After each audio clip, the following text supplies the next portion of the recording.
와, 세상에 진짜 곰팡이가 벽지에 거의 3분의 1 가량이 올라와 있는 거예요.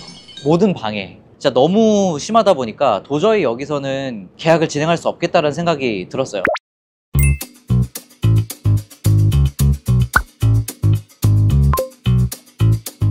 지금 이수역 쪽에 에어비앤비 매물이 하나 좀 급하게 나왔다 그래가지고 이제 나오자마자 빨리 분석을 해보고 지금 매물을 보러 가고 있는 중이에요. 원래 오늘만 2개의 매물이 추천이 됐어요. 그래서 2개의 매물을 다 보러 가려고 그랬는데 첫 번째 매물이 뭐 나온 지 한 1시간 만에 바로 나갔다는 거예요. 그래가지고 절망하고 있었는데 또 하나 급하게 나온 매물이 있어가지고 지금 바로 좀 보러 가고 있습니다.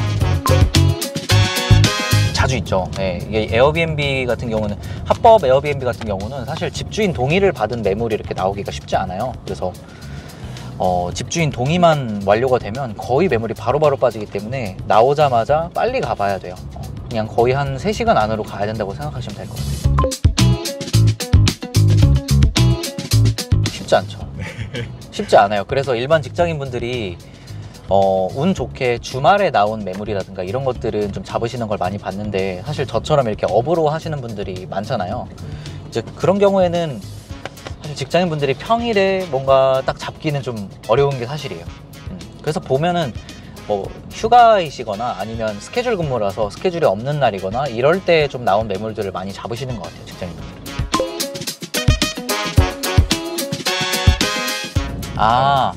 오늘 가는 매물은 굉장히 저렴해요. 3룸인데도 불구하고 월세가 50만 원 밖에 안 해요. 진짜 싸죠. 그래서 내가 그냥 낮은 가격에 만약에 이제 고객들한테 제공을 해드린다면 사실 월세는 무조건 뽑을 수 있는 매물이거든요. 근데 관건은 월세가 낮은 만큼 룸 컨디션이 그에 비해서 너무 안 좋으면 사실 하기가 어렵기 때문에 기대 포인트는 저렴한 월세 대비 그냥 내가 수리해서 쓸 수 있는 정도가 나왔으면 좋겠다. 그게 이제 기대 포인트예요. 예를 들어서 비가 오는 날에 이제 비가 너무 많이 들이치거나 막 그런다면 사실 수리를 해놔도 계속 소용이 없잖아요. 거기 안에 살고 계신 분들도 문제가 될 거고. 그래서 그러니까 누수적인 부분들만 문제가 없다면 사실 상관없을 것 같아요. 어떻든 다른 것들, 뭐 곰팡이나 이런 것들은 다 해결할 수 있는 부분이니까 누수만 없으면 그냥 바로 계약을 할 것 같습니다.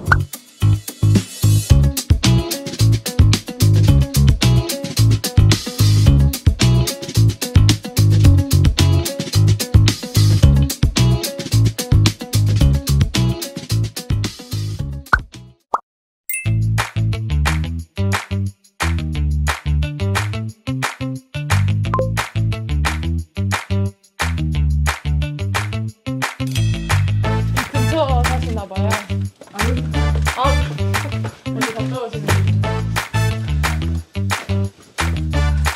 벌써 멋지도 않아서 아예.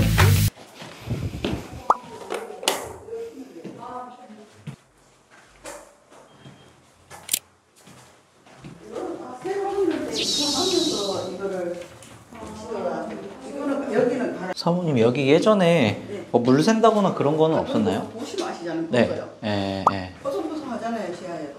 외국인 같은 경우는 좀 불편하긴 하겠네. 층고가 좀 낮아가지고 저한테도 이 정도면은 일반적으로는 좀 다 불편할 것 같긴 해요. 외국분들은 네, 외국분들은 좀 많이 불편할 수도 있을 것 같은데. 네, 여기부터 오디오가 이상해져가지고 제가 이렇게 더빙을 했습니다. 지금 안에 가보시면 안에 방으로 들어가서 하나 안쪽으로 더 있는 구조, 좀 특이하게 3룸이 되어 있는 구조예요. 그래서 방을 통해서 또 다른 방으로 들어가야 되는 구조고, 지금 막 두리번 거리고 있는 게 저게 퀸 사이즈 침대가 들어가냐를 좀 눈대중으로 좀 보는 겁니다. 그래서 퀸 사이즈 침대가 들어가야 이게 2명이든 3명이든 더 받을 수 있기 때문에 그거를 좀 제일 먼저 보는 거고요. 이따가 또 보시면은 그 이제 문을 왔다 갔다 해보죠. 저게 뭐냐면 혹시 침대가 걸리진 않을까. 그래서 좀 확실하지 않은 것 같아서 좀 줄자를 저는 항상 가지고 다녀요. 그래서 줄자를 바로 꺼내가지고 퀸 사이즈 침대가 들어가는 걸 확인하는 편입니다. 보통 한 2m 정도 사이즈가 나오면 퀸 사이즈가 들어가요. 그래서 2m 나오는 걸 지금 확인을 하는 거예요. 저렇게 가로로도 재보고, 이렇게 세로로도 재가지고 2m, 2m가 나오더라고요. 그러면 뭐 싱글을 2개 넣든 퀸 사이즈를 하나 넣든 해가지고 아니면 싱글 하나, 퀸 하나 넣어도 되고요. 어떻게든 퀸 사이즈가 들어가게 할 수 있기 때문에 손님을 2명은 받을 수 있는 거예요. 지금 저기 안쪽 방도 보시는 것처럼 퀸 사이즈 싱글 침대 충분히 다 들어갈 것 같아요. 그래가지고 딱히 지금 줄자를 재보진 않고 사이즈는 재보지 않고 그냥 눈대중으로 판단을 했습니다. 보통 이렇게 사이즈를 막 정확하게 다 재시는데 저는 사실 거의 그러지 않아요. 눈대중으로 퀸 사이즈 침대 들어갈 정도만 되면 바로 계약을 하는 편이고, 주방에는 책상을 놔가지고 이제 식탁 같은 걸 놔서 한 6명 정도에서 8명 정도가 앉을 수 있게 하면 될 것 같고요. 저 안쪽에는 되게 큰 방이 있어요. 여기에 최소 4명 정도는 들어갈 수 있을 것 같아요. 그래서 굉장히 이 집에 대해서 긍정적으로 판단하게 된 요소가 모든 방이 전부 다 퀸 사이즈 침대가 들어가서 적어도 한 6명 정도는 무조건 받을 수 있다. 그러면 1박에 7만 원에서 8만 원 정도는 무조건 받을 수 있기 때문에 한 일주일에서 10일 정도만 예약을 받으면 이제 다 월세가 없어지는 거죠. 그럼 나머지 20일 정도는 이제 제 수익이니까 충분히 수익성이 날 수 있는 매물이라는 거예요. 옆에도 보시면 지금 화장실이 굉장히 깔끔하게 수리가 되어 있죠. 이제 깔끔하게 수리가 되어 있는 건 좋은데 이제 단점이 제가 키가 그렇게 큰 편이 아닌데 저한테 좀 딱 맞는 걸 볼 수가 있어요. 그래서 저게 하나가 조금 하자인 부분이긴 한데 사전에 미리 상세 페이지에 고지를 하고, 그리고 조금 이제 낮은 의자 같은 걸 둬서 키 크신 분들도 편히 좀 샤워할 수 있게 해주면 되지 않을까. 그것만큼 또 가격을 깎으면 되는 거니까 저 정도는 이제 깔끔하니까 괜찮다라고 이제 판단을 했습니다. 언덕이 심하다 그러면 사실 기본 월세도 낮아지죠. 결국에 중요한 거는 내가 그 월세 대비해서 얼마를 벌 수 있느냐지, 이런 여러 가지 다른 컨디션들이 아니에요. 언덕이 높으면 기본 월세가 내려가고 내가 손님을 조금만 받아도 또는 가격을 낮춰서 받아도 충분히 커버가 되고 수익이 유지가 될 수 있으면 언덕이 높은 거는 상관이 없는 거예요. 그러면 이제 그럼 언덕이 높은 만큼 뭐 원래는 하루에 10만 원 받을 수 있는 거 하루에 7만 원만 받아도 되죠. 왜냐면 기본 월세가 그만큼 원래 낮아지니까. 그래서 상관이 없는 거예요. 일단은 제가 아까 택시에서 말씀드렸던 것처럼 누수만 없으면 괜찮을 것 같다라고 말씀을 드렸잖아요. 그래서 배수나 이런 것들을 좀 봤는데 누수는 적이 없어요. 이번에 비가 조금 전에 왔었는데도 불구하고 누수는 적이 없는 걸 보면 누수가 되는 집은 아닌 것 같아요. 그래서 일단 마음에 들고, 영상 자료에 나가겠지만 내부가 되게 깔끔하게 잘 인테리어가 되어 있고 바로 손님만 받아도 될 것 같아요. 그리고 손님 많이 받을 수 있고, 예를 들어서 저 집을 하루에 한 8만 원? 4명, 4, 5명이서 지낼 수 있는데 하루에 8만 원이면 되게 저렴한 거잖아요. 8만 원 정도에 받으면 일주일만 받아도 월세가 커버가 되잖아요. 나머지 3주는 제 순이익으로 남는 거니까 저는 이 정도로도 지금 충분히 만족하는 것 같아요. 그래서 뭐 집주인분이랑 좀 이제 보증금이나 월세 관련해서 좀 협상만 되면은 바로 계약을 할 것 같습니다. 누수를 봐야 돼. 누수.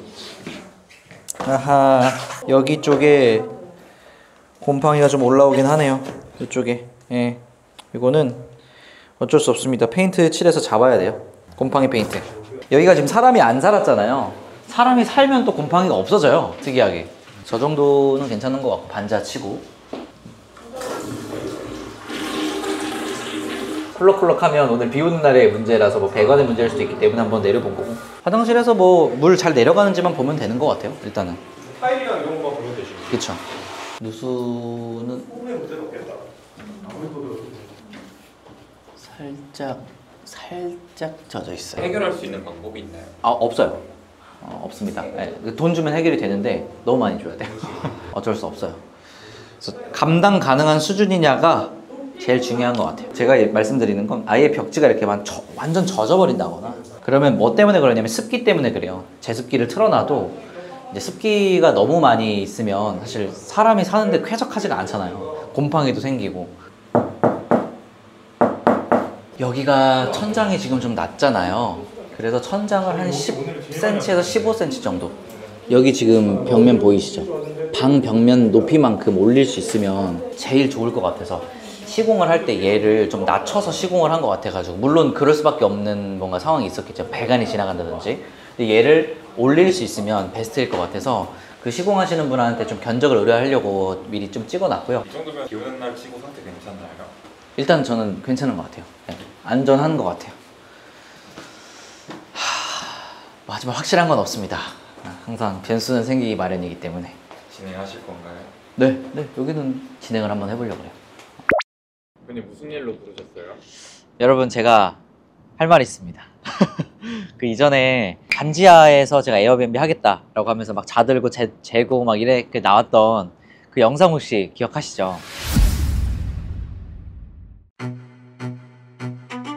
사모님, 여기 예전에 뭐 물 샌다거나 그런 거는 없었나요? 보시면 아시잖아요. 네, 네. 뽀송뽀송하잖아요. 그래서 굉장히 이 집에 대해서 긍정적으로 판단하게 된 요소가 모든 방이 전부 다 퀸사이즈 침대가 들어가서 적어도 한 6명 정도는 무조건 받을 수 있다. 그 시공하시는 분한테 좀 견적을 의뢰하려고 미리 좀 찍어놨고요. 일단 저는 괜찮은 것 같아요. 네, 안전한 것 같아요. 뭐 하지만 확실한 건 없습니다. 항상 변수는 생기기 마련이기 때문에. 진행하실 건가요? 네, 여기는 진행을 한번 해보려고 해요.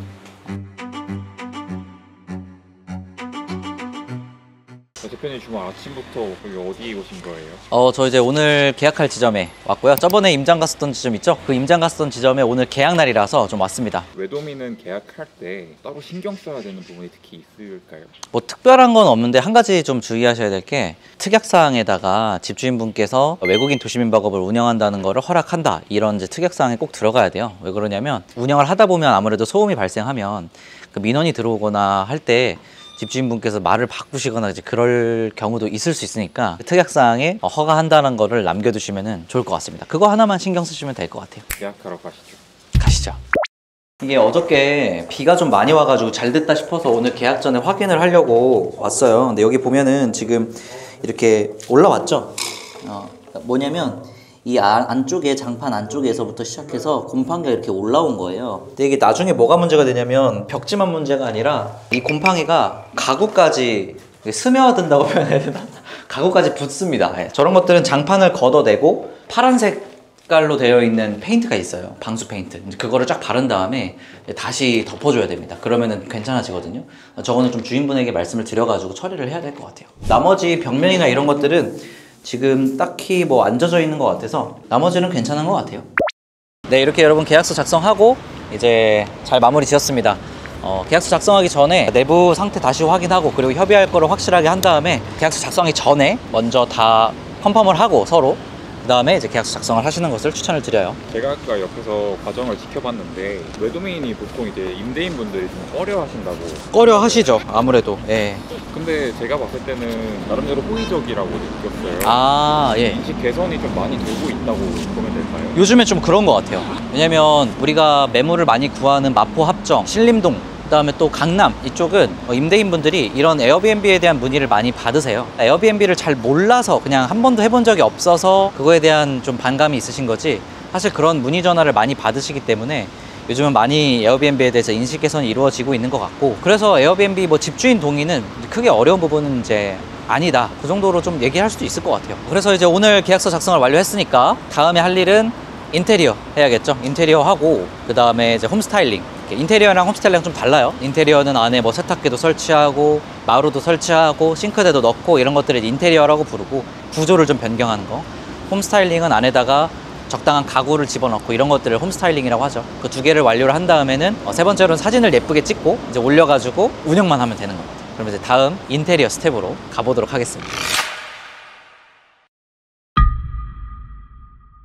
방금 보셨던 것처럼 임장도 잘하고 계약도 잘하고 그리고 나서 인테리어를 멋지게 해가지고 보여드리겠다라고 말씀까지 드렸고, 심지어는 집주인분께서 뭐 싱크대나 이런 것도 다 갈아주기로 하셔가지고 되게 좋았어요. 거기까지는요. 근데 결과부터 말씀을 드리면은 거기를 계약을 해지하기로 결정을 했습니다. 왜 그랬냐면 하루 비가 오고 나서 한 일주일 정도 뒤였어요. 제가 지금 하고 있는 공간임대 쪽을 전담해 주시는 직원분이 계세요. 그 직원분에게 그 지점의 인테리어와 모든 오픈 과정들을 좀 맡기려고 거기로 가가지고 인수인계를 해드리려고 했습니다. 그래서 비가 온 한 3일 뒤에 그 지점으로 갔어요. 가가지고 문을 열어보니까 와, 세상에 진짜 곰팡이가 벽지에 거의 3분의 1가량이 올라와 있는 거예요. 모든 방에. 진짜 너무 심하다 보니까 도저히 여기서는 계약을 진행할 수 없겠다는 생각이 들었어요. 사실 근데 바로 계약을 해지하기로 결정한 건 아니고 그거를 장판을 들어서 거기다 방수 페인트를 바른 다음에 그 다음에 벽지는 락스랑 이런 것들로 묻혀내서 닦아내고 수리를 해서 쓰면은 되지 않을까 라는 이제 생각을 했었죠. 근데 제가 거기에서 그 집에서 느꼈었던 포인트는 뭐였냐면, 일단 반지하 치고 곰팡이가 그렇게 많지는 않았었고, 위치는 좀 멀지만 룸이 5개야. 이거는 충분히 곰팡이에 대한 이슈 없이 장사를 잘 할 수 있을 것 같아. 이런 생각 때문에 계약을 했던 건데, 생각보다 곰팡이가 너무 심해서 이거는 내가 예쁘게 인테리어를 꾸미고 좀 좋은 가구들을 들여서 꾸며놔도 장사를 하다가 1년이 지나면 거기가 다시 곰팡이가 피어가지고 곰팡이에 가구가 전염이 되겠다. 근데 가구에 곰팡이가 끼면은 그 가구들 다 버려야 되거든요. 그래서 어쩔 수 없이 계약을 파기하기로 결정을 했고요. 사실 계약을 파기한다는 게 말이 안 되는 거예요. 이미 임대차 계약서까지 다 썼고 거기에 도장까지 다 찍은 거기 때문에 계약을 파기한다는 거는 원래 원칙적으로는 안 되는 일입니다. 제가 다음 세입자를 구하고 나가는 게 원칙적으로는 맞아요. 근데 여러분, 모든 일은 다 협상의 영역이에요. 왜? 이게 사람이 하는 일이잖아요. 사람이 하는 일은 결국에는 불가능하다기보다는 협상의 영역이기 때문에 집주인분이랑 원만하게 협상을 해서 계약을 해지하기로 했고, 그 사이에서 중개사분께서 또 많이 도와주셨습니다. 그분께서 제가 들어간다고 해가지고 싱크대나 도배나 이런 것들을 미리 업자를 불러서 시공을 해 놓으셨어가지고 그 시공에 대한 실비 정도만 제가 물어드리고 나오는 것으로 계약 해지 조건을 걸었고요. 제가 정말 수많은 공간 임대업을 하면서 사실 계약을 해지해 본 거는 처음이에요. 원래 다 임장을 가가지고 그 자리에서 바로 마음에 들어서 계약을 하면 대부분 세팅했을 때 어느 정도 성과가 나왔었기 때문에 이번에도 좀 그런 마음을 가지고 빠르게 계약을 진행한 감이 있는데, 이번에 좀 제가 경험해보지 못했던, 어떻게 보면은 실패죠. 한 발자국 뒤로 물러섰으니까 실패를 경험을 한 것 같아요. 그래서 계약을 해지해야 되겠다고 이제 결정했을 그 당시에는 되게 좀 실패감을 맛본 기분이었는데, 다시 한번 돌이켜서 생각을 해보니까 100% 어떻게 다 성공만 하겠어요. 결국에 언젠가 한 번 올 실패가 한 번 온 거고, 10번 시도했을 때 9번 성공하고 한 번 실패한다면 그거는 해볼 만한 싸움 아니겠어요? 이렇게 생각을 하니까 좀 마음이 편해지고 받아들일 수 있게 되더라고요. 제가 만약에 공간임대업으로 500만 원을 월에 벌고 있다면 그 중에 한 50만 원 정도는 나중에 실패할 때 드는 비용이다, 이렇게 생각을 하면서 좀 넘어가니까 그래도 잘 마음에 받아들여지고 그렇게 좀 넘겼습니다. 그렇지만 다음엔 또 이런 실수를 하면 안 되겠죠. 그래서 임장을 갔을 때 너무 급하게 결정하기보다는 한 3, 4일 정도 텀을 두고 다시 한번 임장을 가보는 거, 그렇게 좀 보완을 해나갈 예정이고요. 제가 이런 경험을 공유를 하면서 조금 한 가지 속으로 걱정되는 부분도 있는 게, 제 채널을 보시는 분들은 대부분 초보자분들이시니까 아직 공간 대여 사업을 한 번도 경험해 보시지 않은 분들이, 야, 저렇게 많이 경험해보고 저렇게 고수도 저 상황에서 잘못된 판단을 해가지고 실패를 하는구나 라는 것들을 보고 좀 두려워하시진 않을까라는 생각이 들어요. 그래서 아직 한 번도 안 해보신 분들이 뭔가 첫 시도를 하실 때는, 특히나 에어비앤비로 시도를 해보실 때는 좀 변수가 많은 반지하보다는 2층이나 3층 그 정도쯤에서 시작을 해보시는 것을 추천을 드리고요. 이번에도 결국에는 습기, 누수, 물 때문에 발생할 이슈가 없을 만한 곳에서 시작하자, 그 부분을 좀 딱 머릿속에 인지를 한 다음에 시도를 해보시면 실패 없는 첫 호점을 시작하실 수 있을 것 같습니다. 그리고 기존의 경험을 많이 해보셨지만 앞으로 더 많은 경험을 쌓아 나가고 싶으신 분들도 곰팡이 관련해서 2번, 3번 체크해서 저처럼 실패하지 마시고 한 번에 깔끔하게 성공하셨으면 좋겠네요. 끝으로 이번 영상에서 제가 계속 실패라는 단어를 계속 썼지만, 다른 시각에서 바라보면 두보 전진을 위한 한보 후퇴였다 라고도 생각을 해요. 왜 그러냐면, 일반적으로 임대차 계약이 다 완성이 되었으면 거기에서 그냥 내가 그 매물을 안고 가야겠구나, 어쩔 수 없다 라고 생각하시면서 거기에 가구 세팅하고 인테리어 어떻게든 해가지고 운영을 하셨겠죠. 만약에 제가 그렇게 했다면 결국 손님 안 들어오고 곰팡이 때문에 다 가구 난리 나고 더 큰 손해를 봤었겠죠. 근데 그곳에서 빠른 결단을 하고, 분명 일반적으로는 임대차 계약을 해지할 수 없는 상황이 맞았지만 중개사를 찾아가서 설득하고 집주인분을 찾아가서 설득하고 이런 과정을 통해서 그 발생할 문제를 일반적인 해결책 밖에서 해결을 해냈죠. 결국에는 조금의 손실만 보고 나왔다, 이 얘기죠. 사업에는 어디에나 리스크가 있고 그 리스크 때문에 회피한다기보다는 계속 부딪히면서 만약에 리스크가 발생했을 때 그 리스크에 대한 대안을 어떻게 마련할 수 있을까, 어떻게 내가 이 문제를 해결할 수 있을까, 이렇게 고민해 보시면서 해결해 나가시는 것이 앞으로 공간임대 사업을 더 잘하는 데 있어서 도움이 되지 않을까, 이렇게 생각을 좀 해보고요. 앞으로도 계속 저희 부자꿈틀 채널에서는 제가 직접 공간 대여 사업을 운영을 하면서 발생하는 여러 가지 리스크들에 대해서 먼저 경험해보고 여러분들에게 제가 해결한 방향이나 또는 해결할 수 있는 방향들에 대해서 공유를 드릴 거고요. 아까 300만 원 잃었다 그랬죠? 하지만 저한테는 아직 돈이 남아있죠. 왜냐면 300만 원 잃었긴 잃었지만 그래도 회수를 했으니까 그 자금을 가지고 저는 또 다른 성공할 만한 두보 전진할 만한 매물을 찾아서 이미 계약을 해놓은 상태입니다. 그 부분에서도 또 다른 리스크가 분명히 발생하겠죠. 근데 그 리스크는 딱 봤을 때 감당 가능할 것 같아요. 그래서 그 리스크들을 어떻게 해결하고 그리고 결국엔 성공시키는지 이 채널에서 보여드리도록 할 테니까요. 구독, 좋아요 많이 눌러주시고 알림 설정까지 해두시면 정보 빠르게 받아보실 수 있습니다. 지금까지 부자꿈틀이었습니다. 감사합니다.